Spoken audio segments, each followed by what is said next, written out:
মুসনাদ আহমদ বিন হাম্বলের 25302, আবু ইয়ালা 4862 নম্বর হাদিসে লিখছেন, সাআলতু আয়েশা, আমি হযরত আয়েশা সিদ্দিকা রাদিয়াল্লাহু তাআলা আনহাকে জিজ্ঞাসা করলাম, ফাকুলতু ফাআখবিরিনি আন খুলুক রাসূলিল্লাহ, মুমিনদের মাতা হযরত আয়েশা, আপনি একটু রাসূল সাল্লাল্লাহু আলাইহি ওয়াসাল্লামের চরিত্রের পরিচয় আমাদেরকে দিন।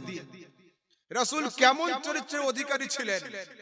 হযরত আয়েশা উত্তর দিচ্ছেন, ক্বালাত কানা খুলুকুহু আল কুরআন, নবী সাল্লাল্লাহু আলাইহি ওয়াসাল্লামের চরিত্র যদি দেখতে চাও তো এক হাতে কোরআনকে খুলে নাও আর একদিকে মুস্তাফার চেহারার দিকে তাকাও। কোরআন যেমন যেমন বলেছে মুস্তাফা তেমন তেমন করে দেখিয়েছেন। সুবহানাল্লাহ, সুবহানাল্লাহ। রাসূলের চরিত্রের অপর নাম হলো আল কোরআন। এইবার মুসনাদ আহমদ বিন হাম্বল, মাজমাউজ যাওয়ায়েদ এবং হাকিম মুস্তাদরাকের মধ্যে রাসূল আকরাম সাল্লাল্লাহু আলাইহি ওয়াসাল্লাম বলছেন, ইন্নামা বুইসতু লিউতিম্মা হুসনাল আখলাক ওয়া সালিহাল আখলাক ওয়া মাকারিমাল আখলাক, আমি রাসূল দুনিয়াতে প্রেরিত হয়েছি উত্তম আদর্শ, নেক আদর্শ, সুন্দর চরিত্রের পূর্ণতা করার জন্য। সুবহানাল্লাহ। উত্তম আদর্শ, নেক আদর্শ এবং সুন্দর চরিত্রের পূর্ণতা দান করার জন্য আমি রাসূল দুনিয়াতে এসেছি। আল্লাহ আমাকে দুনিয়াতে পাঠিয়েছেন এই তিনটে কাজের জন্য। এবার আসুন, এই হাদিস বুখারী মুসলিমের মুত্তাফাক আলাইহি হাদিস। বুখারী হাদিস নাম্বার 3559, মুসলিম শরীফের হাদিস নাম্বার 2321। لم يكن النبي صلى الله عليه وسلم فاحشا ولا متفحشا، كان يقول إن من خياركم أحسنكم أخلاقا। رسول صلى الله عليه وسلم অশ্লীল ভাষা, অসৎ আচরণের অধিকারী ছিলেন না। তিনি কোন সময়ের জন্য অশ্লীল ভাষা বলতেন না এবং কোন অসৎ আচরণ তিনি করতেন না। তিনি বলতেন, তোমাদের মধ্যে সেই ব্যক্তি উত্তম যার নৈতিকতা সবচেয়ে উত্তম। সুবহানাল্লাহ। তোমাদের মধ্যে সেই ব্যক্তি সবচেয়ে উত্তম যার নৈতিকতা সবচেয়ে উত্তম। আবার আসুন, সিহাহ সিত্তার তিরমিজি শরীফের হাদিস, قال إن من أحبكم إلي وأقربكم مني يوم القيامة، কিয়ামতের দিনে তোমাদের মধ্যে সেই ব্যক্তি আমার সবচেয়ে কাছে হবে এবং সবচেয়ে প্রিয় হবে যে ব্যক্তির চরিত্র সবচেয়ে উত্তম হবে। সিহাহ সিত্তার তিরমিজির হাদিস।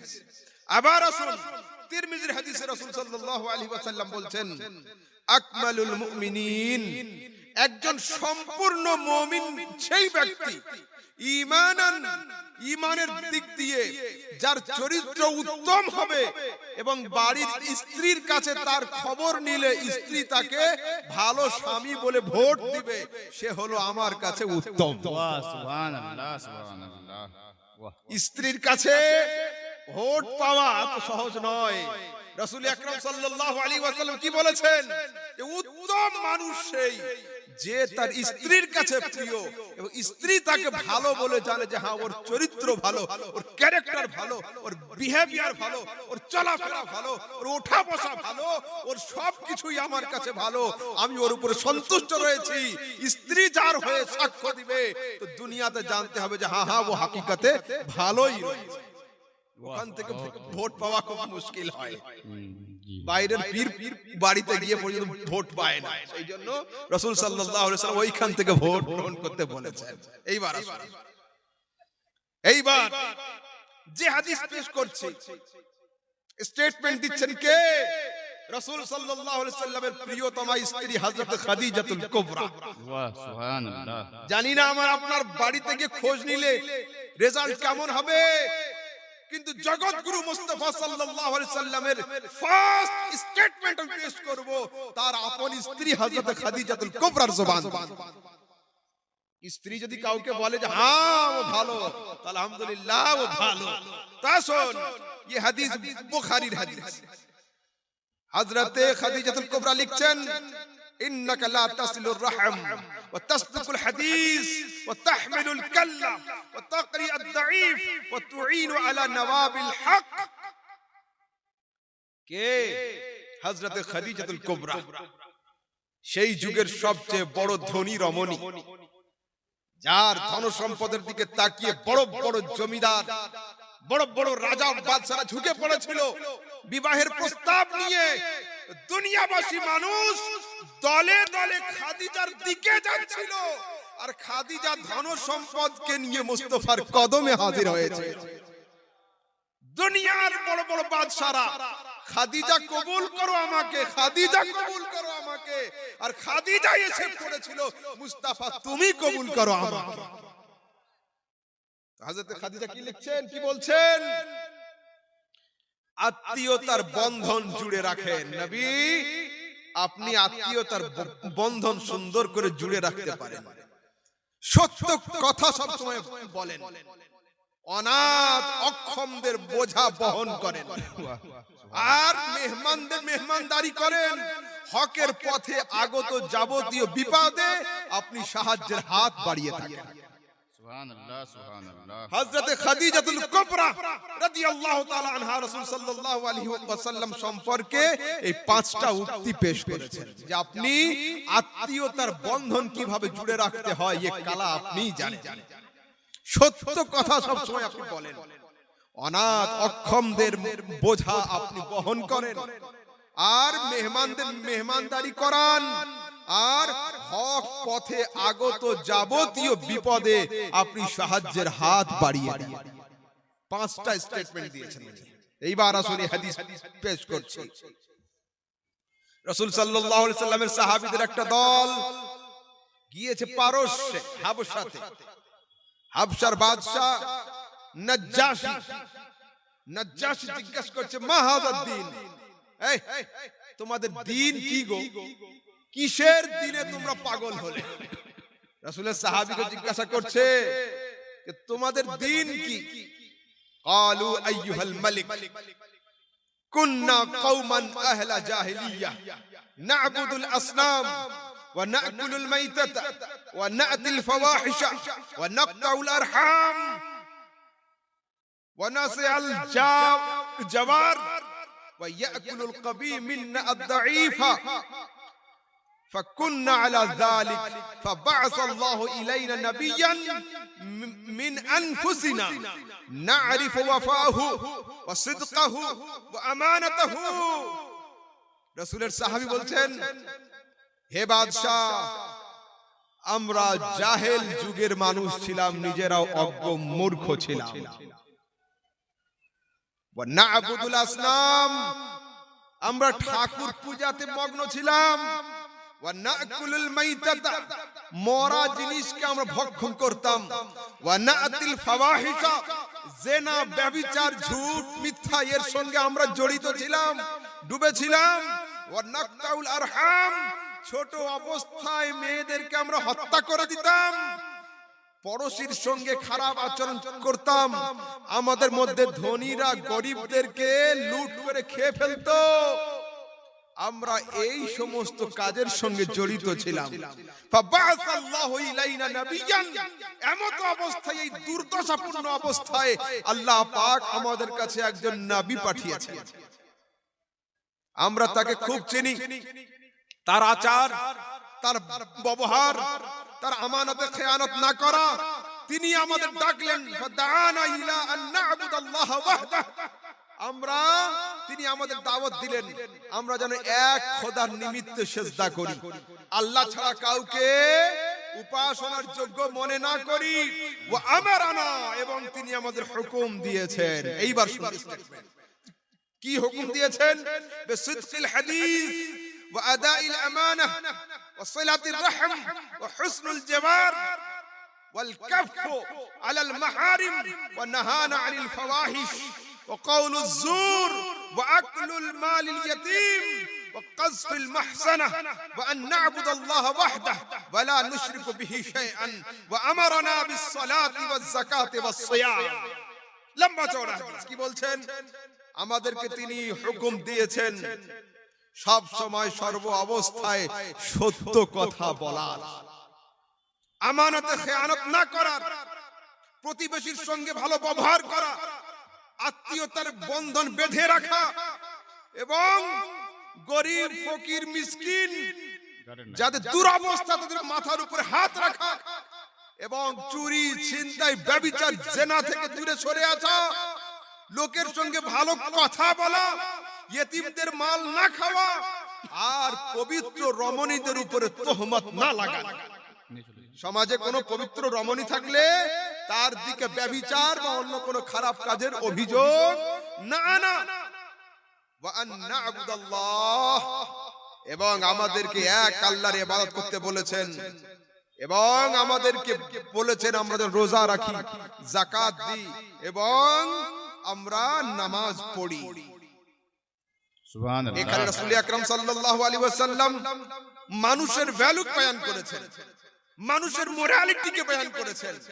এটাই হচ্ছে বিউটি অফ হিউম্যানিটি, এটাই হচ্ছে মানবতার সৌন্দর্যতা, এটাই হলো বিউটি অফ ইসলাম, এটাই হলো ইসলামের সৌন্দর্যতা।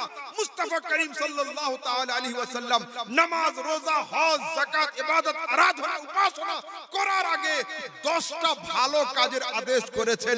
মিথ্যা না বলা, চুরি না করা, ব্যভিচার না করা, প্রতিবেশীর সঙ্গে সুস্থ ব্যবহার করা, আত্মীয়তার বন্ধনকে জুড়ে রাখা, পবিত্র মহিলা রমণীদের দিকে আঙ্গুল না তোলা। তো রাসূল আকরাম সাল্লাল্লাহু আলাইহি ওয়াসাল্লাম দ্বীনের তাবলীগ পরে করেছেন। দুনিয়াবাসী মানুষকে আগে কমপ্লিট হিউম্যান বিং হিসাবে, একজন মানুষ হিসাবে তৈরি করার প্রচেষ্টা তিনি জারি আগে করেছেন। ওয়াহ, সুবহানাল্লাহ, সুবহানাল্লাহ। এবার আসুন বহুত খুব। একটা ঘটনা শোনাই। একজন কাফের নন মুসলিম রাসূল আকরাম সাল্লাল্লাহু আলাইহি ওয়াসাল্লামের দরবারে হাজির হয়েছে। রাত কাটাবে, বিদেশি মেহমান, থাকার জায়গা নেই। রাসূল ওকে রেখে দিয়েছেন নিজের দফতরে। কাফেরকে, দুশমনকে, শত্রুকে, বন্ধু নয় শত্রু, রাসূল নিজে হাতে বকরির দুধ দহন করে ওকে পান করিয়েছেন। ওয়াহ, সুবহানাল্লাহ। একটা বকরির দুধ হলো, কাফেরের পেট ভরেনি। দ্বিতীয় বকরির দুধ পান হলো, পেট ভরেনি। তৃতীয় বকরির দুধ হলো, পেট ভরেনি। রাসূল সাল্লাল্লাহু আলাইহি ওয়াসাল্লাম 7টা বকরির দুধ নিজে হাতে দহন করে পান করিয়েছেন কাফেরকে। যখন রাসূল ফজরের সময় সকালে মসজিদে হাজির হয়েছেন, এদিকে সকালবেলা সূর্য উদয় হচ্ছে, ওদিকে সঙ্গে সঙ্গে কাফেরের ঈমানের সূর্য উদয় হচ্ছে। ওয়াহ, সুবহানাল্লাহ। এদিকে আকাশের সূর্য পূর্ব গগন থেকে উঠছিল, আর মুস্তাফা কারীমের ব্যবহারে কাফেরের কুফরির অন্ধকার থেকে ঈমানের সূর্য আস্তে আস্তে উদয় হচ্ছে। ওয়াহ, সুবহানাল্লাহ। দিনের আলো যখন এই ফুটলো, ওই কাফের মুস্তাফা কারীমের হাতে হাত দিয়ে ইসলাম গ্রহণ করে মুসলমান হয়ে গেল। ওয়াহ, সুবহানাল্লাহ। এইবার রাসূল সকালে নাস্তার জন্য একটা বকরির দুধ দহন করে পান করিয়ে দিয়েছেন। দ্বিতীয় বকরিতে হাত লাগিয়েছেন, মানা করতে, হুজুর আর লাগবে না, পেট ভরে গিয়েছে। রাসূল বলেন, হ্যাঁ হ্যাঁ, কুফরির অবস্থায়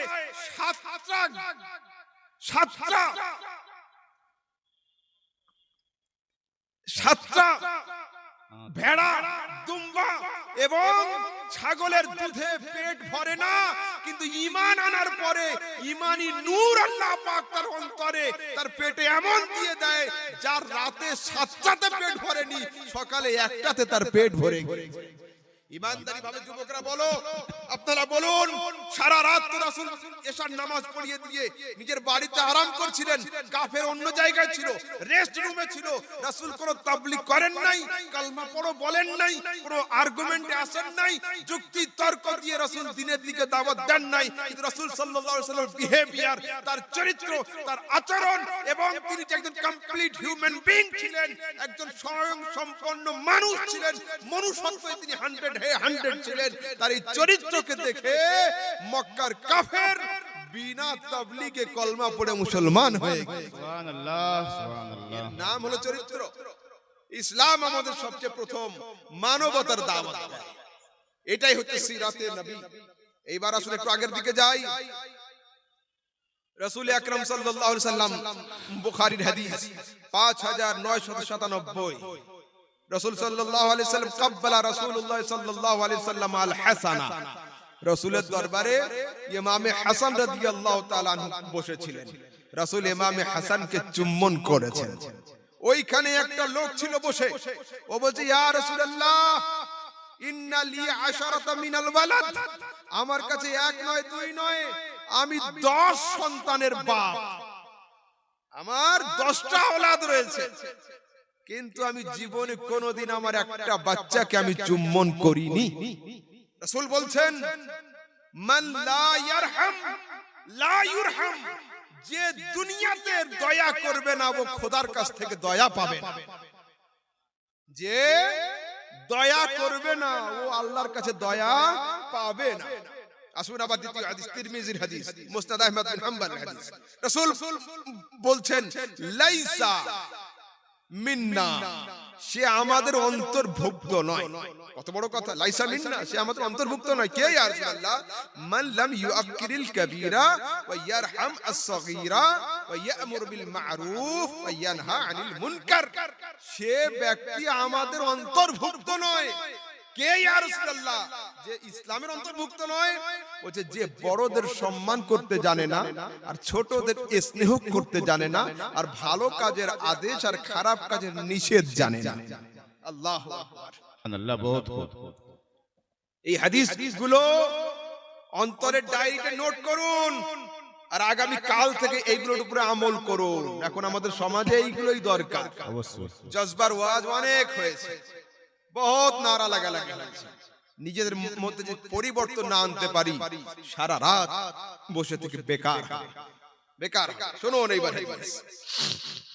রাসূল আকরাম সাল্লাল্লাহু আলাইহি ওয়াসাল্লাম কি বলছেন? এই হাদিস বুখারী, মুসলিম, ইবনে মাজাহ, নাসাঈ, তিরমিজি, মুসনাদ আহমদ হাদিস। ওয়াল্লাযী নাফসী বিয়াদিহি লা ইউমিনু আবদুন হাত্তা ইউহিব্বা লিআখিহি মা ইউহিব্বু লিনাফসিহি মিনাল খায়র। রাসূল বলছেন, খোদার কসম করে বলি, কসম সেই সত্তার যার কবজায় কুদরতে মুহাম্মাদের জান রয়েছে, সে ব্যক্তি মুসলমান নয়, সে ব্যক্তি সঠিক অর্থে মুমিন নয়, যেটা সে ভালো কাজ নিজের জন্য পছন্দ করে, অথচ মুসলিম ভাইয়ের জন্য সেই পরামর্শ না দিয়ে খারাপ পরামর্শ দিয়ে থাকে। বলুন, এই লোক সমাজে আছে না নেই? ভরি ভরি ভর্তি এই লোক। ও নিজে লাভবান হচ্ছে, কিন্তু বিজনেসের জন্য, পরামর্শের জন্য, ছেলে মেয়ের এডুকেশনের জন্য কোনো ভালো বড় লোকের কাছে যান পরামর্শ নিতে, ও ভালো ভেবে যে স্কুলে ওর ছেলে মেয়েকে পড়াচ্ছে, ঠিক তার উল্টো স্কুলের অ্যাড্রেস আপনাকে বলবে। একদম ওই স্কুলে যেতেই দেবে না আপনাকে। আপনি যাব বললে ও আপনাকে বলবে, ওই স্কুলে যেও না গো, অনেক টাকা লাগে, তোমরা এখানে প্রাইমারি স্কুলে পড়াও না, আমার ছেলে ইংলিশ মিডিয়ামে পড়ছে, পড়ো। খবরদার, রাসূল বলছেন এই চরিত্রের মানুষগুলো সঠিক অর্থে মুমিন নয়। চলুন আরেকটু আগে যাই। রাসূল আকরাম সাল্লাল্লাহু আলাইহি ওয়াসাল্লাম আবার কি বলছেন? ইন্নার রাজুলা লা ইয়াকুনু মুমিনান হাত্তা ইয়াকুনা কলবুহু সাওয়া ওয়া ইয়াকুনু লিসানুহু মা'a কলবিহি সাওয়াআন ওয়া লা ইউখালিফ কওলুহু আমালা। রাসূল আকরাম সাল্লাল্লাহু আলাইহি ওয়াসাল্লাম বলছেন, তোমাদের মধ্যে সেই লোকটা সঠিক অর্থে মুমিন নয়, সঠিক অর্থে মুসলমান নয়। কে ইয়া রাসূলুল্লাহ? যে লোকটার মুখ আর মন, মন আর মুখ দুটো এক নয়। এ লোক সমাজ আছে না নেই? মুখে এক কথা বলে, মনে অন্য প্ল্যান করে, মনে অন্য প্ল্যান করে, মুখে অন্য কথা বলে। রাসূল বলেছেন এ সঠিক অর্থে মুমিন নয়। আমরা যে নামাজ শুরু করার আগে নাওয়াইতু আন উসাল্লি লিল্লাহি তাআলা করি না, মৌখিক নিয়াত, এই হাদিসটা বেশে আমরা পেশ করে থাকি। ঠিক আছে, যে ব্যক্তির মন মুখ মন দুটো এক হবে, ও লোকটা খাঁটি মুমিন।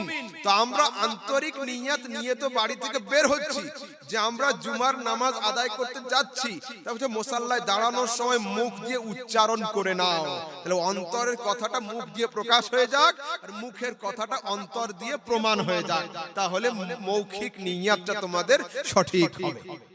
চলুন একটু আগের দিকে যাই।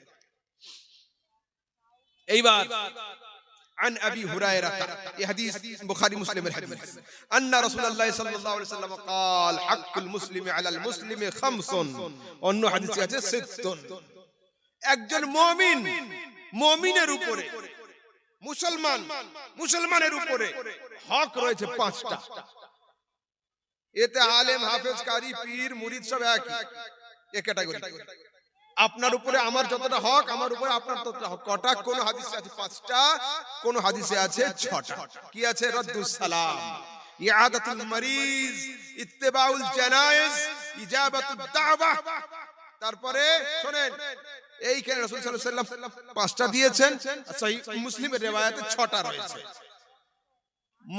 মুমিনের উপরে হক যেটা করতেই হবে কি কি যদি কোনো মুসলমান আপনাকে সালাম দেয় রাদ্দুস সালাম সালামের জবাব দিতে হবে কৃপণতা করলে হবে না তারপরে রোগী দেখতে যাওয়া মুসলমান ভাই রোগে পড়লে দেখতে যাওয়া তারপরে ভাই ইন্তেকাল করলে জানাজায় হাজির হওয়া মুসলিম ভাই দাওয়াত করলে তার দাওয়াত অস্বীকার না করা দাওয়াত কবুল করা আর যদি ও হাঁচি দেয় হিস করে হেঁচে ওঠে তো ওর হাঁচিতে ও যখন বলবে আলহামদুলিল্লাহ আপনাকে উত্তর দিতে হবে ইয়ারহামুকুমুল্লাহ বা ইয়ারহামুকাল্লাহ তারপরে যদি কোনো মুমিন ভাই পরামর্শ চায় অ্যাডভাইস চায় ওপিনিয়ন চায় তো নির্দ্বিধাতে ওকে পরামর্শ দিতে হবে এই ছটা হক রাসূল সাল্লাল্লাহু আলাইহি ওয়াসাল্লাম এক মুমিন আর এক মুমিনের ঘাড়ে চাপিয়ে দিয়েছেন রাসূলের তরফ থেকে চাপিয়েছেন